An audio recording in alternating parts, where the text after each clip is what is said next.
West all alone. Look at Russell come down. And what a play by Russell. Oh, a spectacular move by Michael Jordan. Ties it for Atlanta. Chicago with the lead. Now there's a steal by Bird.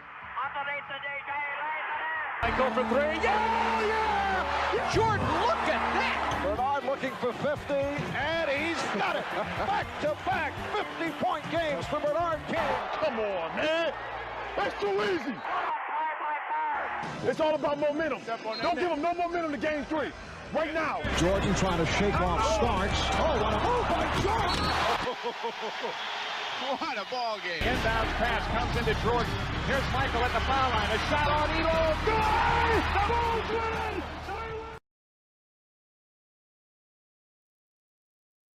Guys, Rod Strickland, 17 years in the NBA. And this week I have assistant coach Rod Strickland with us. Fantastic career. What's your first recollection of Rod Strickland? I went to see him at, I think it was at a place called Minnesink House, and they had like a little court, and I was watching him play there, and that was the first time I think I saw you play. Now, a little bit about you and your background. Tell us a little about your background, where you grew up, what life was like as a kid. I'm in the boogie down.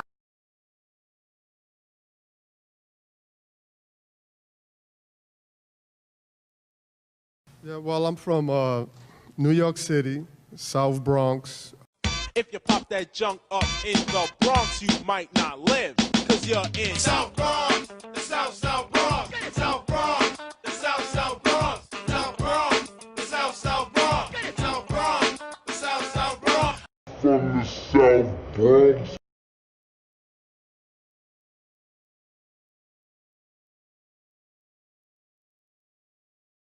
Growing up in New York and getting that kind of attention that the other guys aren't getting, the kind of attention reserved for he's going to play in the league. What's that like, Rod? Well, you kind of been groomed that way. So, you know, when I was young, I wanted to stay on the court with the big guys, so I had to learn how to pass.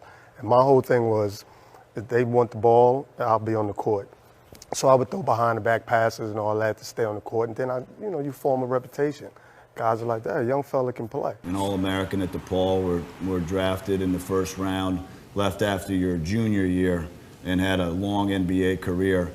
Delta center, Rod Strickland, we were talking about him before the break. He came to the Trailblazers with a lot of baggage, a reputation as a troublemaker. We asked Coach Rick Adelman how he's fit in. He is such a good player, and he has been nothing but a plus for us. I don't see any of this stuff about problems or anything else. I haven't had one thing. If anything, he's been so receptive and so positive. He's just been a real plus for us. And we weren't crazy in getting him. We wouldn't have been crazy not to get him. I think this guy is perhaps the most underrated player, certainly the most underrated point guard in the league. Look at those stats. Leads the league in assists. He's never made an all-star team in 10 years. He can drive to the basket, he can finish, but he can also pass in the cracks. I'll tell you, he makes his team go.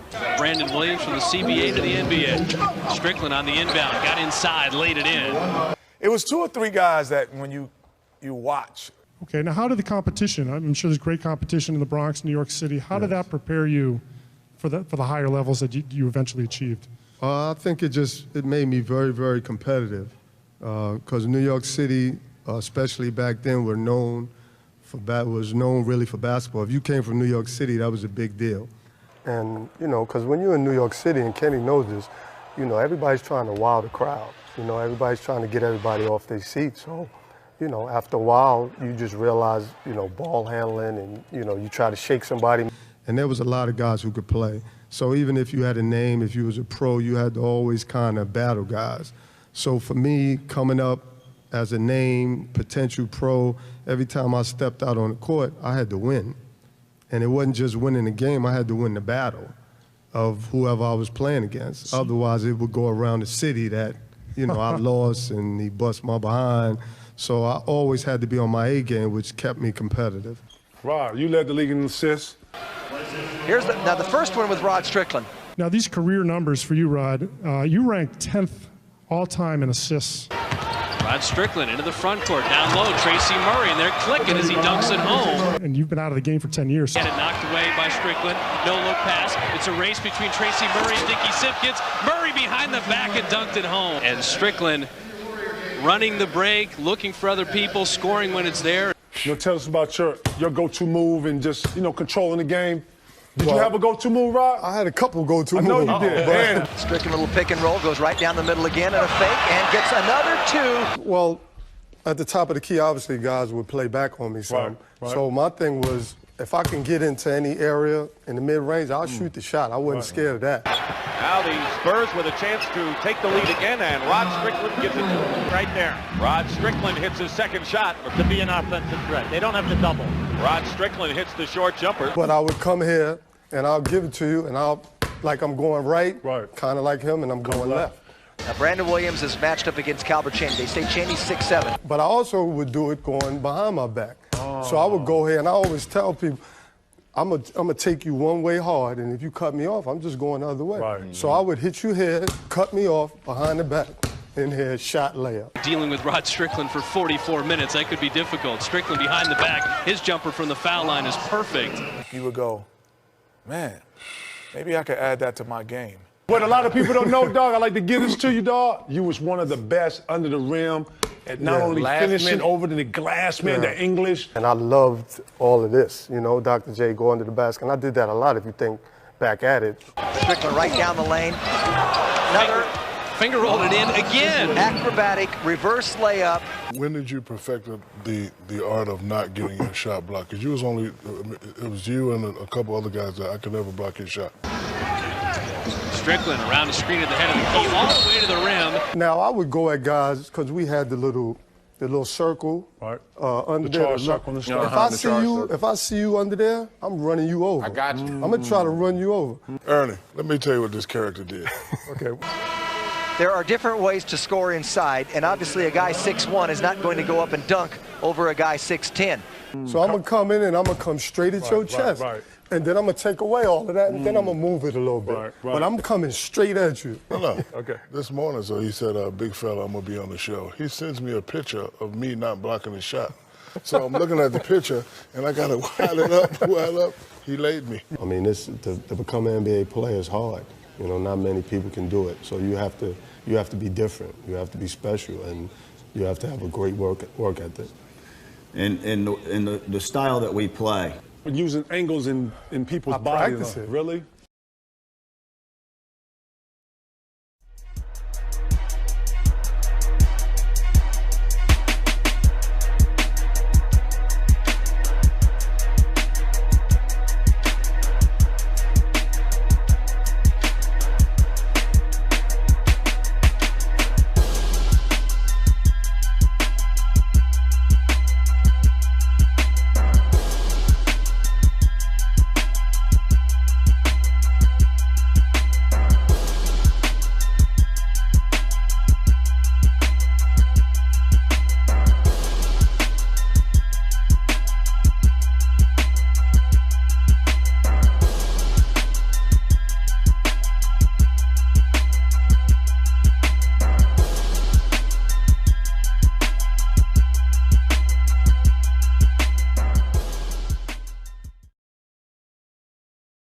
Strickland, after Cummings, and the basket counts in a foul for hustling Rod Strickland. People may not, right here. Right, this right here. This because once I get in here. Fourth for San Antonio has been the guy with the ball right now. Strickland on the offensive board. It became a habit. Why not after go back a and get the footage of Rod scoring on me now, low? I didn't like that. I didn't appreciate that. Matter of fact, that was the game I'm talking about right there. Strickland isolated against Tony Delk on the left wing. They keep going into their point guard. His shot off the glass and around a flailing Dampier and in. You see how he created, though? And I was good at this. Right. So if you come up, I'm dropping it. And if you don't, I can keep hitting that. Out to Strickland in the crowd. Anderson to Strickland, penetrating again with that familiar arc. And get him out of the snide that is in. And Rod Strickland in the lane again. Strickland in the lane again. His 10-footer's good.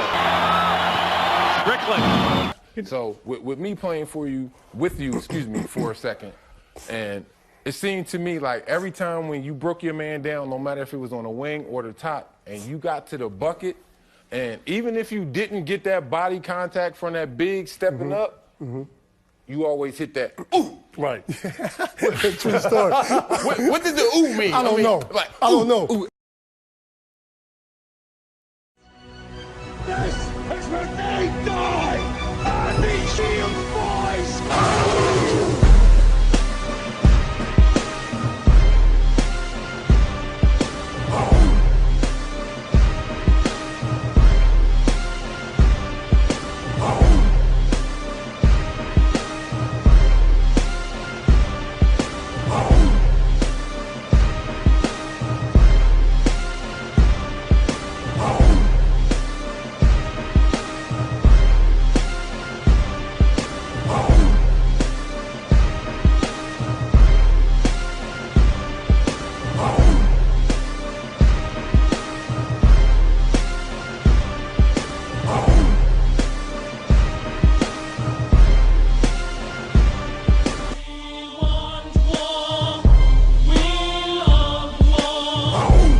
a lot of dudes used to mess with me with that. Ooh, Right. ooh, Like, I don't know. I can't even explain it. I thought I was doing something. I guess I was oohing myself, ooh.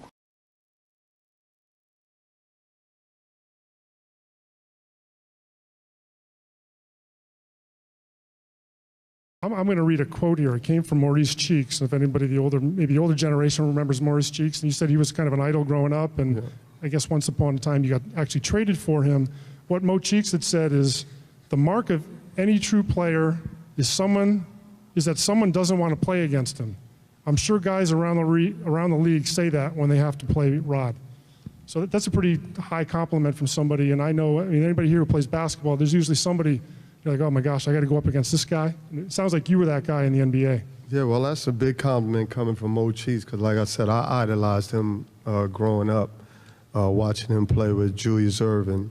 So I actually just, in the last 5 years, saw that quote. I didn't know that was out there. But to hear that from him, that's big time. What has been your experience? What do you see with the way kids are being taught the game? Are they learning the game of basketball, or are they learning particular skills that will help them succeed in basketball? Do they know the game, Rod? I think back in our day, we learned basketball. We knew how to pass and cut. From an early age, I learned right hand, left hand. And I think now, a lot of times we find the talented kids early. They might be physically gifted, and they might have some skills, and I don't know if we develop them like they were developed back in the day. And, I even talk to my kids. When kids don't have the ball, sometimes they don't know what to do. This is something that you live, basketball, and you got to be dedicated to working hard and getting in the gym.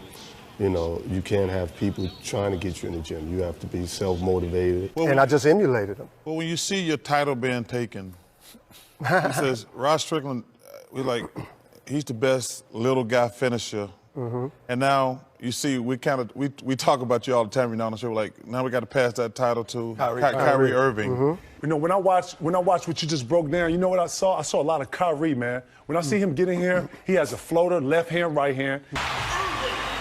He's got to be aggressive. That's who he is. He can finish left-handed. Now you got to stop and enjoy that for a moment, everybody.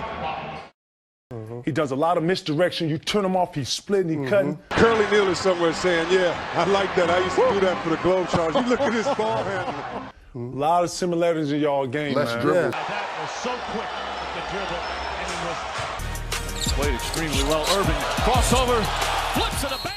Rod had less dribbles and got to the basket. Yeah, well, I couldn't. I tell people, Kyrie can play with people. Which way did he go? I don't know. Oh, he's at the basket. Kyrie Irving. I was a reactionary dribbler. You know what I mean? I get where I want to get, but I reacted to you. I'm going to take you one way, and then I'm coming back up. I didn't have that. I don't know that. I got you. I don't even know the word, but to be able to just come down court and just dribble like seven, that's a gift. Does he amaze you at times? Absolutely, but it's like all in the family watching him. But he definitely amazed me. Split the defense, goes inside. Obviously one of the best players in the world at this point in the NBA for sure, Kyrie Irving. And I think once in a while you hear comparisons, his game to yours. Right. Number one, and number two, you have a neat connection with him as his godfather. Yes, and it's funny because are y'all actually related? I know Cy and everybody else, but it's related by we grew up in this. Grew up together. Right. Me, his father, Dedrick Irving, great friends, best of friends. Saeed, Ty, all of us grew up together. I'm his godfather. Me and his father grew up playing basketball. We've known each other since the 3rd grade. Basically, we've spent almost every day of our lives together growing up in the Bronx. We grew up playing AAU together. While I was in the NBA, basically we were in it together. So, we talk to each other all the time. It's family. His family, my family, great connection. But, watching him, it's like he's 2.0. Trick him, Kyrie Irving, do it to him! I watch him go to the basket and take bumps. And, when he was in high school and he was in college, people used to say, hey, he plays like you. Now I have my chest stuck out, yeah, I like that. But once he got to the league, and I just saw some different things, the way he handles the ball, the way he takes the bumps. And, I'm like, don't even compare me to him. He's different. He's different. He's special. Larry Legend. 61 for Larry Bird. Yes. Who's got Larry Bird stories? I wasn't around long because he was hurt when I was playing that first year or second year. But I just remember one quick thing. We were playing against him, and I think I stole the ball from him. And I just remember him turning around saying, "You little piece of shit." And I was like, that, to me, that was Larry Bird. And I was so happy because I'm like, that Larry Bird told me you're a little piece of shit. You know what I'm saying? Like, because I idolized Larry Bird. I called me a piece of shit. You do a very good job at editing yourself on that.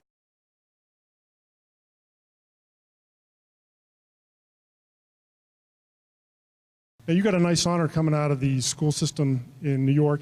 You're part of the New York Basketball Hall of Fame? Yes, yes. And there's got to be a list of some pretty good players that came out of that part of the country. Oh, absolutely. It was a big-time honor. You know, it's funny, after you play for all those years, I never was one to kind of look at the accolades and was really into awards and all that. But once I retired and was able to be honored at the New York Basketball Hall of Fame, that was big time for me.